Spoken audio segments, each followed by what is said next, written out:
بسم اللہ الرحمن الرحیم۔ دی ریپ آف دی لاک آج بھی پاپولر کیوں ہے؟ ہمارا ہوگا یہ آخری ٹاپک جس پہ ہم نے بات کرنی ہے۔ پیج نمبر 43 پہ ہم اس کی ڈسکشن کو لے کے پڑھیں گے۔ فرسٹ پیراگراف سے اپنی ڈسکشن کو سٹارٹ کرنے لگا ہوں۔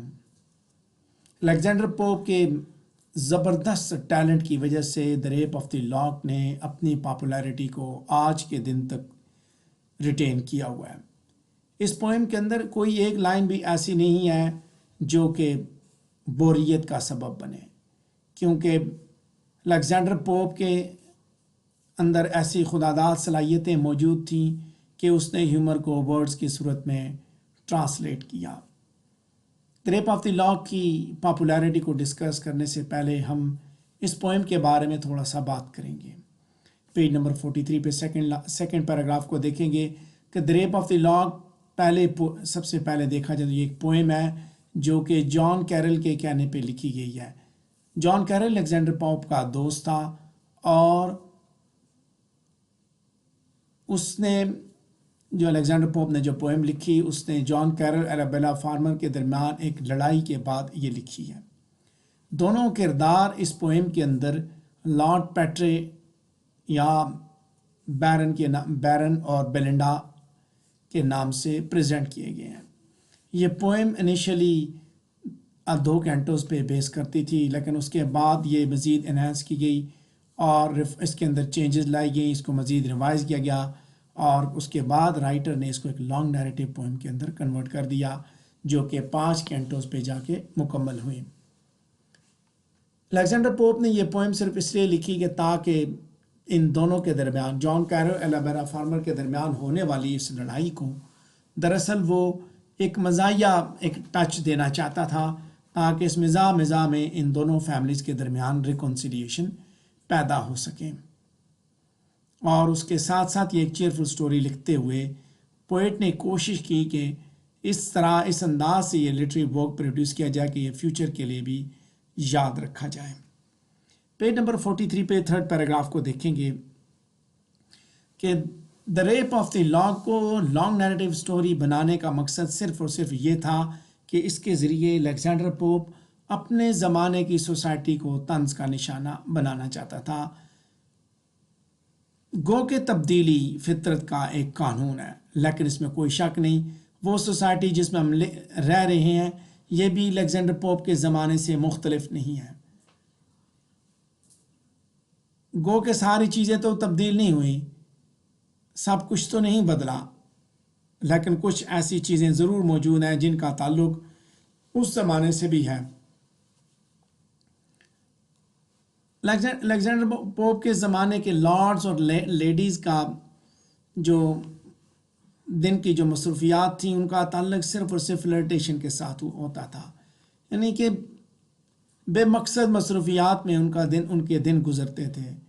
ان کا جو لائف سٹائل تھا وہ لوور کلاس سے بالکل مختلف تھا اور زندگی گزارنے کا ان کا مقصد صرف اور صرف انجوائمنٹ کی حد تک محدود تھا۔ الیگزینڈر پوپ نے بیلنڈا کے کردار کے ذریعے یہ دکھایا کہ وہ کس طرح ریسٹوکریسی کے لوگ کس طرح بال یعنی ڈانس پارٹیز وغیرہ کے لیے کس طرح تیار ہوتے ہیں، جس طرح ایک جنگجو جنگ کے لیے تیار ہوتا ہے اس طرح یہ پارٹیز کے لیے، شادیوں کے لیے، گھومنے پھرنے کے لیے، ان لغو مصروفیات کے لیے وہ تیار ہوتے ہیں۔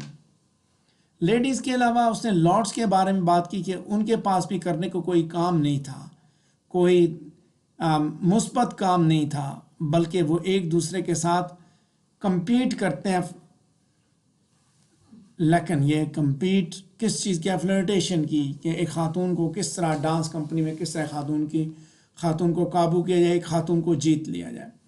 اپنی ذمہ داریاں بلا دینے کے بعد وہ پارٹی میں جاتے ہیں اور وہ خوبصورت خواتین کے سامنے اپنا سب کچھ بھول جاتے ہیں۔ بیلنڈا جیسی خواتین کو دیکھتے ہی وہ اپنے آپے سے باہر ہو جاتے ہیں۔ اگر وہ سوسائٹی مورلی اور سوشلی کرپٹ تھی تو آج کی سوسائٹی بھی اس سے مختلف نہیں ہے۔ آج بھی اگر کوئی اپر کلاس سے یا مڈل کلاس سے تعلق رکھتا ہے تو وہ یہ سوچتا ہے کہ اس کا یہ حق ہے کہ وہ فلرٹ کرے، وہ لڑکیوں کو پھنسائے، وہ فلرٹ کرے، دھوکہ دے ان کو.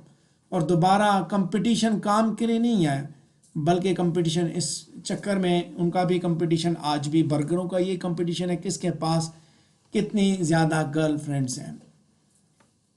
سوشل میڈیا سے لے کے چلیں آپ ریئل لائف کی جانب، تو ینگ مین کا جو پرپز ہے زندگی کا وہ بالکل سیم ہے.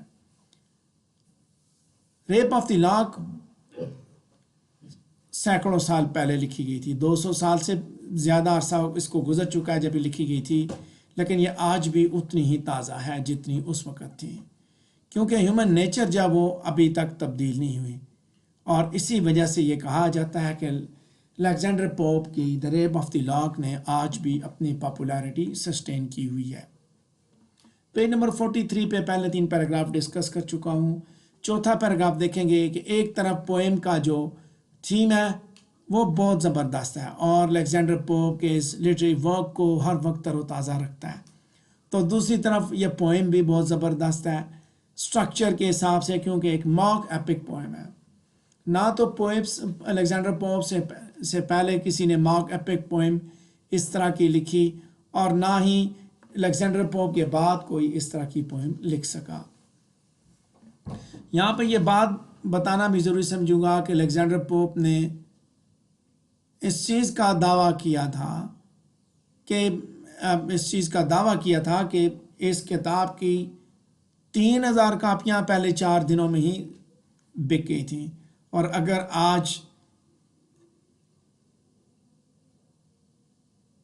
ادب کے اسٹوڈنٹ ہونے کے ناطے ہم اگر اس پوئم کو اگر آج ہم ڈسکس کر رہے ہیں تو اس کی وجہ یہی ہے کہ no one has yet competed Alexander Pope in writing a mock heroic poem، کہ آج بھی اس کا کوئی مقابلہ نہیں کر سکا. الیگزینڈر پوپ نے ٹرائے کی جو گریک سٹوری ہے اس نے پڑھا، اور اس نے ملٹن کی پیراڈائز لاسٹ کو پڑھا، اور پھر ان دونوں پوئمز کی کمبینیشن کے ساتھ اس نے ہیومرز کو ورڈز کی صورت میں ٹرانسلیٹ کیا.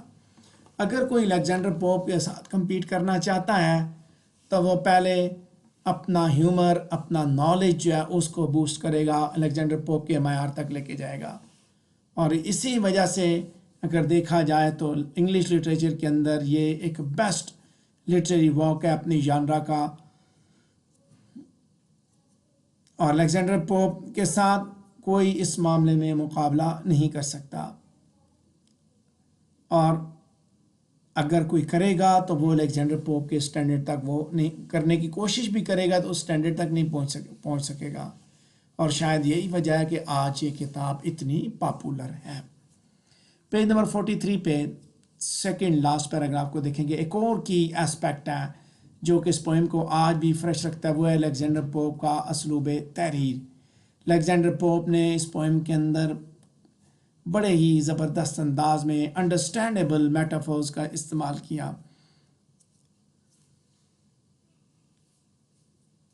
ان میٹافورز کے اندر کوئی ایمبیگوٹی نہیں ہے، نہ ہی وہ فار فیچڈ ہیں، اور نہ ہی پوئٹ نے اپنی کمپیٹنسی کا کسی مہارت کا اظہار کیا اس کے اندر. تاہم اس کی سیملیز اور میٹافورز ایک حساب سے ایگزیجریٹڈ ہیں کیونکہ وہ ہیومر کریٹ کرتے ہیں. الیگزینڈر پوپ کا جو ڈکشن لیول ہے وہ بڑا آسم ہے، اور وہ جس وقت وہ لکھتا ہے تو وہ لے مین کے لیے ورڈنگز کو سامنے رکھ کر لکھتا ہے. اور یہ بھی ایک وجہ ہے کہ جس کی وجہ سے آج بھی یہ کتاب بڑی پاپولر ہے. پیج نمبر 43 پہ آخری پیراگراف دیکھیں گے. اس ساری کی ساری ڈسکشن کا لب لباب یہی ہے کہ الیگزینڈر پوپ کو آپ تمام ڈسپلن کا ماہر تو نہیں سمجھ سکتے، سوجھ بوجھ رکھنے والا جیک آف آل ٹریڈز تو نہیں ہے، بلکہ وہ اپنی ژانرا کا ماسٹر ہے، ماک ایپک لکھنے کا وہ ماسٹر ہے. اور پوئٹک ہیومر کو دیکھتے ہوئے ایپک پوئم کے اندر جس طرح اس نے ماک ایپک لکھی، آج تک اسے کوئی سرپاس نہیں کر سکا. اس نے یہ بڑی محنت کر کے اس نے ایک ایسی پوئم لکھی جو آج بھی تر و تازہ ہے، اور اس کے لیے اس نے جس طرح کی ڈکشن استعمال کی، جس طرح کا اسلوب تحریر استعمال کیا، جس طرح کا اس نے سبجیکٹ اٹھایا، یہ ساری چیزیں ہر دور کے لیے کسی نہ کسی پیرائے میں اہمیت رکھتی ہیں۔ بہت سے کرٹکس نے دی ریپ آف دی لاگ کے اندر خامیاں دیکھیں، لیکن یہ ساری چیزیں ان ریزنیبل ہے۔